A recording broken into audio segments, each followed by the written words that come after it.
नमस्कार, DD news के इस खास कार्यक्रम में आप सभी का स्वागत है। मैं हूं आपके साथ आरेंद्र। भारत हर साल 26 जनवरी को गणतंत्र दिवस के रूप में मनाता है। यह दिन भारत के संविधान के लागू होने और भारत को एक गणतांत्रिक राष्ट्र घोषित करने का दिन है। हालांकि भारत तो 15 अगस्त 1947 को ही एक स्वतंत्र राष्ट्र बन गया था, जब सदियों की गुलामी के बाद इसे आजादी मिली थी। लेकिन 26 जनवरी 1950 को संविधान अपनाने के साथ ही ये एक संप्रभु, समाजवादी, धर्मनिरपेक्ष, लोकतांत्रिक गणराज्य बन गया, जो अपने सभी नागरिकों को न्याय, स्वतंत्रता, समानता और बंधुत्व की रक्षा करता है।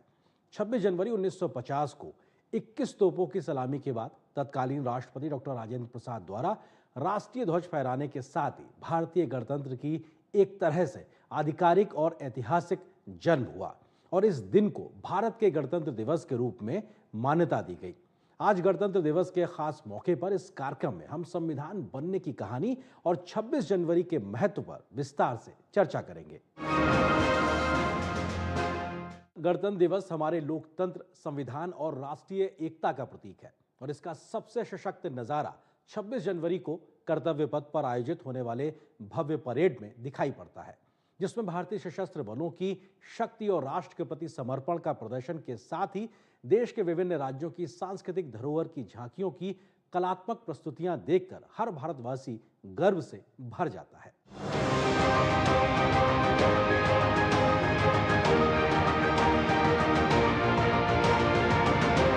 26 जनवरी यानी गणतंत्र दिवस हमें याद दिलाता है कि सत्ता किसी व्यक्ति, राजा या सरकार की नहीं, बल्कि संविधान और जनता की होती है। यह दिन अधिकारों का उत्सव है, लेकिन उतना ही कर्तव्यों की भी याद दिलाता है। साथ ही यह देश की संप्रभुता, लोकतंत्र और समानता के सिद्धांतों की भी याद दिलाता है। गणतंत्र दिवस हमें अपने संविधान और लोकतांत्रिक मूल्यों के प्रति सम्मान और आस्था भाव को मजबूत करने का अवसर देता है।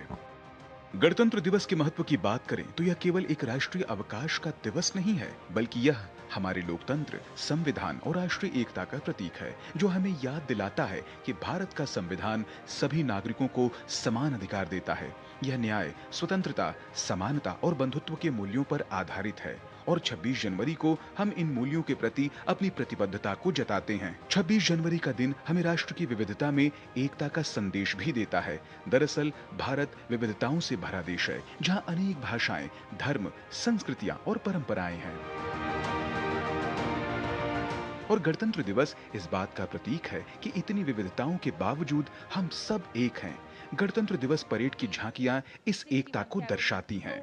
Serving active host cavalry regiment in the world. With 39 battle honors, their motto Ashwa Shakti Yashabal.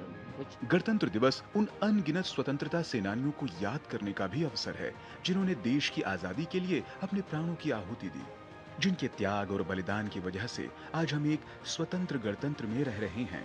यह दिवस हमें यह भी याद दिलाता है कि भारत दुनिया का सबसे बड़ा लोकतंत्र है। यहाँ प्रत्येक नागरिक को अपनी सरकार चुनने का अधिकार है।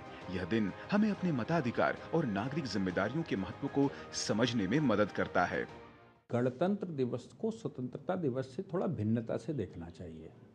स्वतंत्रता हम उसको कहते हैं कि हमारे ऊपर विदेशी शासन चला गया, लेकिन जब हम गणतंत्र दिवस की बात करते हैं तो हम ये कहते हैं कि हमारा जो राष्ट्रपति है वो सोल सॉवरन है।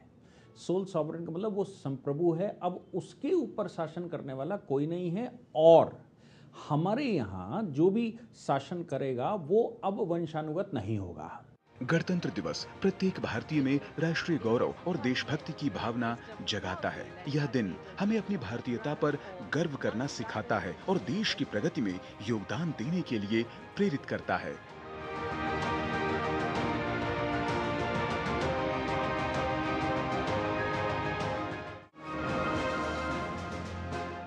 छब्बीस नवंबर 1949 को संविधान को अंगीकार यानी स्वीकार किया गया और 26 जनवरी 1950 से इसे देश भर में लागू कर दिया गया।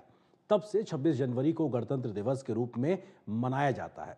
दरअसल 26 जनवरी 1930 से ही हर साल गांव, मोहल्लों, शहरों में हजारों लोग छोटे छोटे, बड़े बड़े दल बनाकर ब्रिटिश शासन से भारत की पूर्ण आजादी की प्रतिज्ञा लिया करते थे। इसीलिए इस दिन नए गणतंत्र का उदय होना स्वाभाविक था। हालांकि इस गणतंत्र का आधार है हमारा संविधान और संविधान के बनने की कहानी भी कम दिलचस्प और संघर्षपूर्ण नहीं है। आइए जानते हैं संविधान के बनने की आखिर क्या है कहानी। अंग्रेज ईस्ट इंडिया कंपनी के लिए 1600 ईस्वी में भारत आए थे। शुरू में व्यापारिक कामकाज तक सीमित रहने वाले अंग्रेजों ने 1765 में बंगाल, बिहार और उड़ीसा के राजस्व और दीवानी न्याय के अधिकारों पर भी कब्जा जमा लिया। 1857 के सिपाही विद्रोह के बाद तो ब्रितानी हुकूमत ने आधिकारिक तौर पर भारत का शासन अपने हाथों में ले लिया और यहीं से शुरू हुई असली आजादी की जद्दोजहद। लंबे संघर्ष के बाद 1930 आते आते देश में पूर्ण स्वराज की मांग जोर पकड़ चुकी थी। हालांकि भारत की संविधान सभा का निश्चित उल्लेख, जो भले ही इन शब्दों में या इस नाम में विशेष ना हो, पहली बार भारत शासन एक्ट 1919 के लागू होने के बाद 1922 में महात्मा गांधी ने किया था। इसके बाद अगस्त 1928 में भारत के संविधान के सिद्धांत निर्धारित करने के लिए मोतीलाल नेहरू की अध्यक्षता में एक समिति बनाई गई। 1934 में कांग्रेस कार्यकारिणी ने वयस्क मताधिकार के आधार पर निर्वाचित संविधान सभा द्वारा एक संविधान तैयार करने की मांग की। ये पहला मौका था जब संविधान सभा के लिए औपचारिक रूप से एक निश्चित मांग पेश की गई। इसके बाद 1936 में लखनऊ अधिवेशन में संविधान सभा द्वारा संविधान निर्माण की मांग की गई। 1938 में घोषणा की गई कि स्वतंत्र भारत के संविधान का निर्माण वयस्क मताधिकार के आधार पर चुनी गई संविधान सभा करेगी और इसमें कोई बाहरी हस्तक्षेप नहीं होगा। कांग्रेस की इस मांग को 1940 में ब्रिटिश सरकार ने मान लिया, जिसे अगस्त प्रस्ताव के नाम से जाना जाता है। दूसरा विश्व युद्ध आते आते ब्रिटिश हुकूमत पर भारतीय राष्ट्रीय आंदोलन का दबाव काफी बढ़ गया था। इस दबाव के चलते 1942 में ब्रिटिश सरकार ने कैबिनेट मंत्री सर स्टैफोर्ड क्रिप्स के नेतृत्व में एक मिशन भारत के स्वतंत्र संविधान के प्रारूप के प्रस्ताव के साथ भारत भेजा, लेकिन कांग्रेस समेत तमाम दलों ने क्रिप्स के प्रस्तावों को नकार दिया। आखिरकार 1946 में ब्रिटिश हुकूमत ने 3 सदस्यीय कैबिनेट मिशन भारत भेजा। इसमें Lord Pethick Lawrence, Sir Stafford Cripps और A.V. अलेक्जेंडर शामिल थे। कैबिनेट मिशन ने मुस्लिम लीग की 2 संविधान सभाओं की मांग को खारिज कर दिया। कैबिनेट मिशन ने एक प्रस्ताव रखा था। इन्होंने कहा कि इंडिया का जो स्ट्रक्चर है, यूनियन होगा और प्रोविंसेस।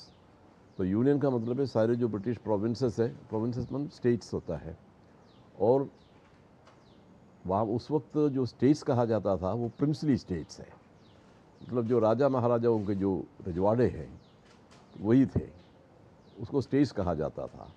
बाकी जो स्टेट्स, यूनाइटेड प्रोविंस वगैरह जो यूपी जैसे स्टेट्स थे वो उनको प्रोविंस ही कहते थे। तो यूनियन होगा, प्रोविंसेस और स्टेट्स, ये तो सब मिलकर के यूनियन बनेगा। तमाम भारतीय नेताओं से बातचीत और चर्चा करने के बाद कैबिनेट मिशन ने 16 जून 1946 को भारत के भावी संविधान के निर्माण के सिद्धांत और प्रक्रिया पर अपना प्रस्ताव पेश किया। आखिरकार कैबिनेट मिशन योजना के सुझाए प्रस्तावों के तहत जुलाई से अगस्त 1946 के बीच संविधान सभा की कुल 389 सीटों में से ब्रिटिश भारत के लिए आवंटित 296 सीटों पर चुनाव हुआ। इसमें भारतीय राष्ट्रीय कांग्रेस को 208, मुस्लिम लीग को 73 और छोटे समूहों और स्वतंत्र सदस्यों को 15 सीटें मिली। हालांकि देसी रियायतों को मिली 93 सीटें भर नहीं पाईं, क्योंकि उन्होंने खुद को संविधान सभा से अलग रखने का निर्णय लिया था। इस तरह नवंबर 1946 में संविधान सभा का गठन हुआ, जिसमें महात्मा गांधी को छोड़कर उस वक्त राष्ट्रीय आंदोलन से जुड़ी करीब हर बड़ी शख्सियत शामिल थी। संविधान सभा की पहली बैठक 9 दिसंबर 1946 को हुई। मुस्लिम लीग ने अलग पाकिस्तान की मांग को लेकर बैठक का बहिष्कार किया, लिहाजा पहली बैठक में कुल 211 सदस्यों ने हिस्सा लिया। सभा के सबसे वरिष्ठ सदस्य डॉक्टर सच्चिदानंद सिन्हा को सभा का अस्थायी अध्यक्ष चुना गया। बाद में डॉक्टर राजेंद्र प्रसाद सभा के अध्यक्ष निर्वाचित हुए और डॉक्टर H.C. मुखर्जी और V.T. कृष्णमाचारी को सभा का उपाध्यक्ष निर्वाचित किया गया। 13 दिसंबर 1946 को पहली बार संविधान सभा के उद्देश्य सामने रखे गए। इन उद्देश्यों में ही दरअसल सभा का ढांचा और उसके कामकाज की झलक थी। इस प्रस्ताव को 22 जनवरी 1947 को सर्वसम्मति से स्वीकार कर लिया गया। BN राव द्वारा किए गए संविधान के प्रारूप पर विचार विमर्श करने के लिए संविधान सभा ने 29 अगस्त 1947 को एक संकल्प पारित करके प्रारूप समिति का गठन किया, जिसका अध्यक्ष डॉक्टर भीमराव अंबेडकर को चुना गया। इस समिति में अंबेडकर के अलावा 6 और सदस्य थे। संविधान बनाना एक पार्ट था और उसके अलावा उन्होंने और भी बहुत सारे महत्वपूर्ण काम किए। और संविधान बनाने के अलावा जो महत्वपूर्ण काम है वो आप उसके देखिए उनके पास क्या जिम्मेदारियां थी। आप यहाँ पे जाइए, वहाँ पे जाएंगे तो आप देखेंगे कि उनके पास एक तो डिवाइडेड सोसाइटी थी हमारी, तो हमें रिकन्सिलिएशन, सोसाइटी के भीतर रिकन्सिलिएशन करना, डिफरेंट ग्रुप्स थे, ये सोसाइटी ऑफ कन्फ्लिक्ट थी हमारी, और हमारा नेशन बना भी नहीं था, तो उसको बना, नेशन बिल्डिंग, नेशनल यूनिटी एक फैक्टर था, reconciliation between different groups, conflicting groups थे, रिलीजियस कन्फ्लिक्ट था, इन सब को हमें रिकन्साइल करना था। और फिर हमें ये देखना था कि पीपल को कैसे एम्पावर करें, एम्पावरिंग द पीपल, और फिर देखना था कि पब्लिक पार्टिसिपेशन हम कैसे करें।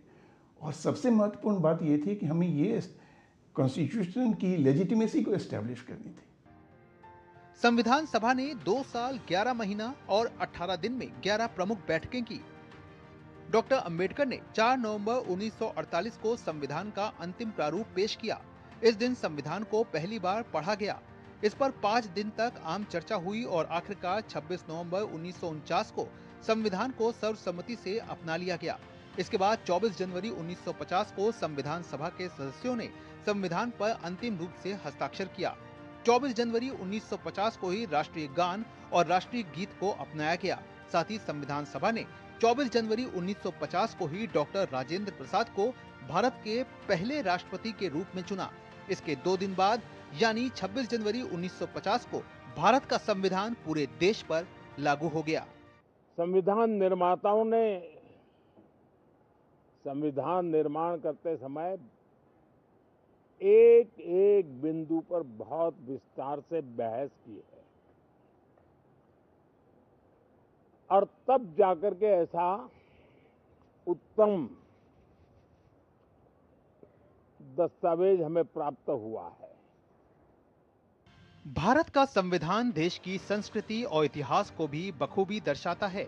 इसका प्रमाण है कि संविधान में हाथ से बनाई गई 22 पेंटिंग्स जो इसके हर भाग में मौजूद है। दरअसल मूल संविधान में 22 भाग थे, इसलिए इसके प्रत्येक भागों को कलात्मक शैलियों के चित्रों से सजाया गया है। इनमें मोहनजोदड़ो, वैदिक काल, रामायण, महाभारत, बुद्ध के उपदेश, महावीर के जीवन, मौर्य, गुप्त और मुगल काल के अलावा गांधी, सुभाष, हिमालय से लेकर सागर आदि तक के चित्र बने हुए हैं। दरअसल इन 22 चित्रों के जरिए भारत की महान परंपरा की कहानी बयां की गई है, जिसकी शुरुआत होती है भारत के राष्ट्रीय प्रतीक अशोक स्तंभ के शेर से। इन चित्रों को महान चित्रकार नंदलाल बोस और उनके छात्रों द्वारा बनाया गया था। संविधान से जुड़ी एक रोचक बात यह भी है कि इसकी मूल प्रति हिंदी और अंग्रेजी में हाथ से लिखी गई है और इसे लिखा है प्रेम बिहारी रायजादा ने। भारत के बेहतरीन सुलेखक रायजादा ने पेन होल्डर निब से मूल संविधान के हर पन्ने को बेहद खूबसूरत इलैटिक अक्षर में लिखा है। संविधान निर्माण के समय इसके निर्माताओं के सामने सबसे बड़ी चुनौती थी इसे एक बेहतरीन संविधान बनाना, जिसमें भारतीय मूल्यों के साथ साथ तमाम विशेषताएं भी मौजूद हों। इसके लिए संविधान निर्माताओं ने करीब 60 देशों के संविधान का गहन अध्ययन किया और भारतीय परिस्थितियों के अनुरूप उन्हें जो भी प्रावधान अच्छे लगे भारतीय संविधान में उसको शामिल किया गया। हालांकि इसके बाद भी संविधान पर भारत सरकार अधिनियम 1935 का सबसे ज्यादा प्रभाव है।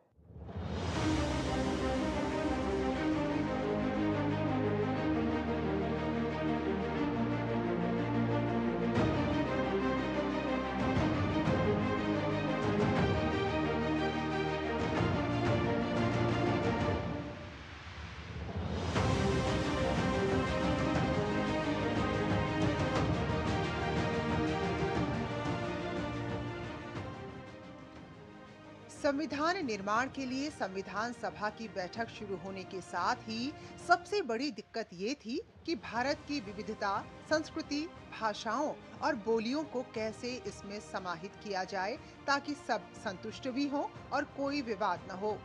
और इसके लिए संविधान सभा में तमाम विषयों पर लंबी चर्चाएं हुई। इसके लिए भारतीय संविधान निर्माताओं ने कई देशों के संविधानों का अध्ययन किया और उनकी अच्छाइयों को संविधान में शामिल किया। हालांकि संविधान का मूल प्रारूप भारत सरकार अधिनियम 1935 ही रहा। इसमें से करीब 250 अनुच्छेद सीधे सीधे या थोड़े बहुत बदलाव के साथ लिए गए। इस अधिनियम से जो चीजें संविधान में ली गई उसमें द्वैध शासन की स्थापना, संघीय व्यवस्था, अलग प्रांतीय सरकार का प्रावधान, राज्यपाल का कार्यकाल, संघीय न्यायालय, संसद की सर्वोच्चता और संसद में द्विसदन व्यवस्था, लोक सेवा आयोग, प्रशासनिक विवरण और आपातकालीन उपबंध शामिल हैं। हमने ये संसदीय प्रणाली अपनाई है और संसदीय संप्रभुता माने द पार्लियामेंट इज सुप्रीम, ये इसमें दिखाया गया है। और ये जो पार्लियामेंट्री सिस्टम है ये यूनाइटेड किंगडम से बोरो किया गया है। इसके साथ ही ब्रिटिश संविधान से संसदीय शासन प्रणाली, एकल नागरिकता, कानून बनाने की प्रक्रिया, विधि का शासन, मंत्रिमंडल प्रणाली, परमाधिकार लेख और संसदीय विशेषाधिकार लिया गया।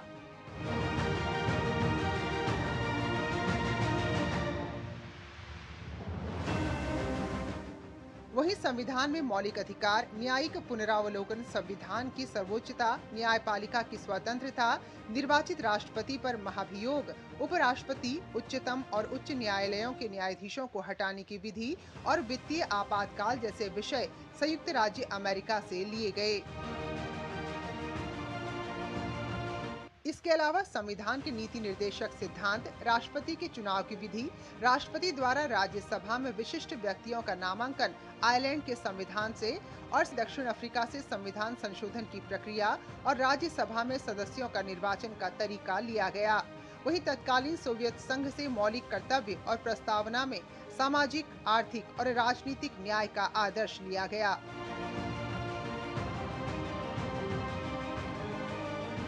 इसके अलावा विधि द्वारा स्थापित प्रक्रिया जापान से, जबकि गणतंत्रात्मक स्वरूप और प्रस्तावना में स्वतंत्रता, समानता और बंधुता का आदर्श फ्रांस के संविधान से लिए गए। तो इस तरह दुनिया के कई देशों के संविधान से प्रेरणा लेने के बाद जब हमारा संविधान बना तो इसमें 22 भाग, 8 अनुसूचियां और 395 अनुच्छेद थे और ये दुनिया का सबसे बड़ा लिखित संविधान था।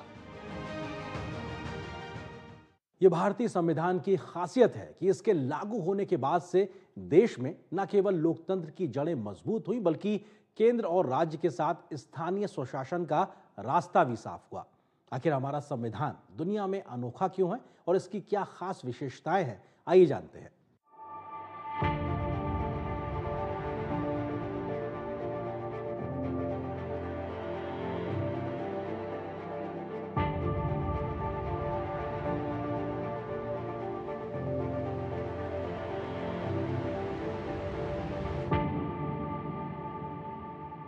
भारतीय संविधान उसमें निहित तत्वों और मूल भावनाओं की वजह से दुनिया का सबसे अनोखा संविधान है।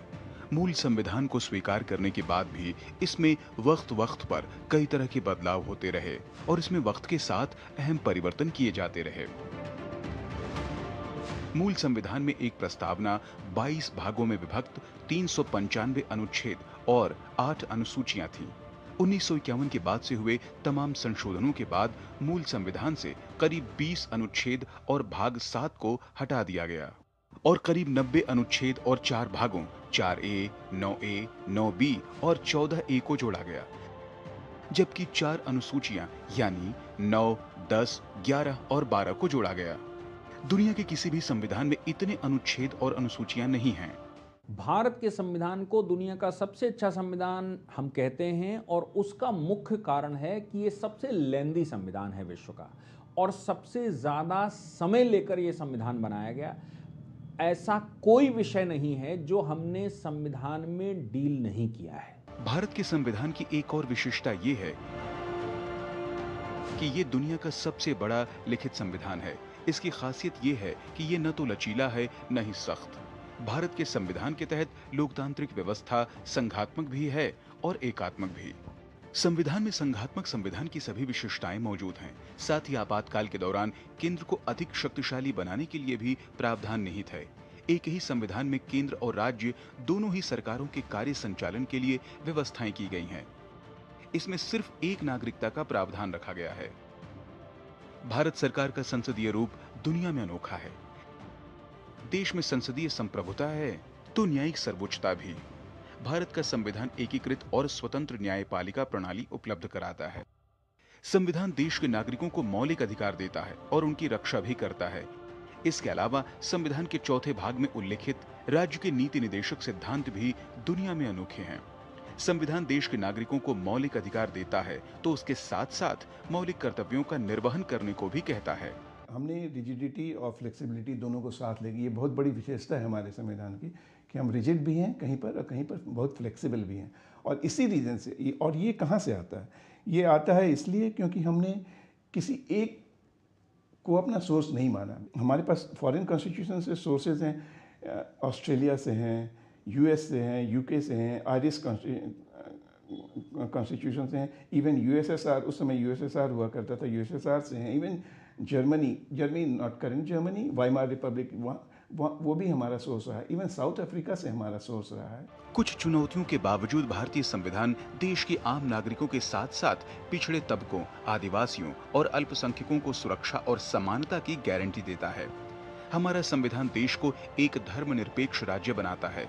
भारत में 18 वर्ष से अधिक उम्र के हर नागरिक को जाति, धर्म, वंश, लिंग, साक्षरता के आधार पर भेदभाव किए बिना मतदान देने का अधिकार हासिल है। और ये संविधान लागू होने के साथ ही सभी को एक साथ हासिल हुआ, जो भारतीय संविधान की खास विशेषता है।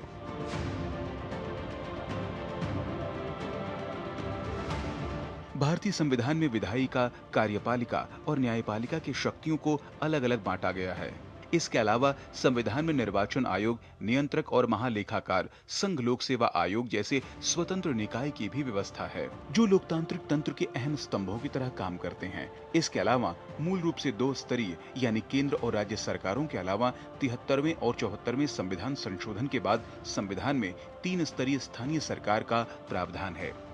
यह हमारे संविधान की अहमियत को और बढ़ा देता है। संविधान में देश की संप्रभुता, सुरक्षा, एकता और अखंडता को बनाए रखने के लिए भी विशेष प्रबंध किए गए हैं। इस तरह भारत का संविधान जमीनी स्तर पर लोकतंत्र को मजबूत करने, मौलिक अधिकारों की रक्षा करने और सत्ता के विकेंद्रीकरण को सुनिश्चित करने के काम को बखूबी अंजाम देता है। अनेक खूबसूरती और विशेषताओं से भरा हमारा संविधान समय और जरूरत के मुताबिक खुद में संशोधन का प्रावधान भी करता है। दरअसल संविधान सभा में संविधान संशोधन की प्रक्रिया और संसद के समक्ष न्यायपालिका की शक्ति को लेकर काफी चर्चा हुई थी और आखिर में प्रारूप समिति ने संविधान संशोधन की साधारण और जटिल प्रक्रिया के मिश्रण को अपनाया।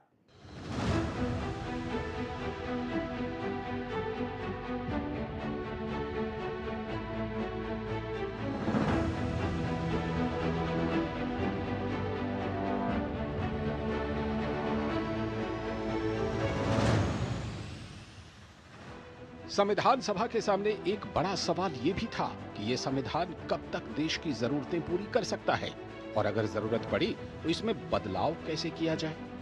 इसका एक जवाब था कि जब ब्रिटिश संसदीय प्रणाली को अपनाया जा रहा है तो फिर संविधान में संशोधन के लिए ब्रिटिश मॉडल अपनाया जाए। ब्रिटेन में संसद सर्वोपरि है और वहां न्यायालय की भूमिका न्यायिक व्याख्या के दायित्व तक ही सीमित है। लेकिन संशोधन के इतने आसान तरीके पर कई सदस्य सहमत नहीं थे। आखिरकार तय हुआ कि भारत में मिश्रित व्यवस्था अपनाई जाए।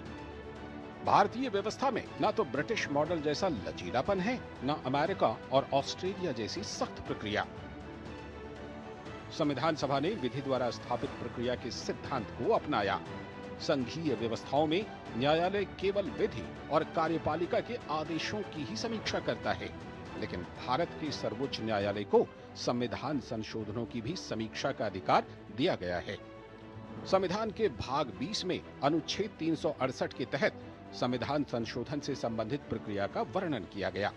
संशोधन की प्रक्रिया के लिहाज से संविधान के अनुच्छेदों को 3 भागों में विभाजित किया जा सकता है। पहले वो जिसे संसद में साधारण बहुमत से संशोधित किया जा सकता है। दूसरे वो अनुच्छेद जिन्हें संसद में 2/3 बहुमत से संशोधित किया जा सकता है, और तीसरे वो जिन्हें संसद में 2/3 बहुमत के साथ कम से कम आधे राज्यों के विधान मंडलों के संकल्प से स्वीकृत किया जा सके। संविधान संशोधन विधेयक पारित करने की प्रक्रिया साधारण विधेयकों के पारित करने की प्रक्रिया से अलग रखी गई है। अनुच्छेद 108 के तहत किसी भी विधेयक को पारित करने के संबंध में दोनों सदनों के बीच गतिरोध को दूर करने के लिए दोनों सदनों का संयुक्त अधिवेशन बुलाए जाने का प्रावधान है। यह प्रावधान संविधान के संशोधनों संबंधी विधेयकों पर लागू नहीं होता। इससे जुड़ी पूरी प्रक्रिया संविधान संशोधन का उल्लेख अनुच्छेद 368(2) में बताई गई है। भारत के संविधान में 100 से भी ज्यादा संशोधन हो चुके हैं।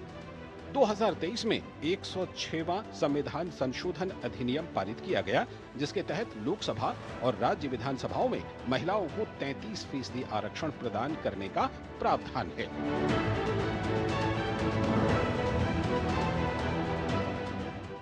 तो ये था 26 जनवरी गणतंत्र दिवस पर हमारा विशेष कार्यक्रम। तो इस कार्यक्रम में फिलहाल बस इतना ही। नमस्कार।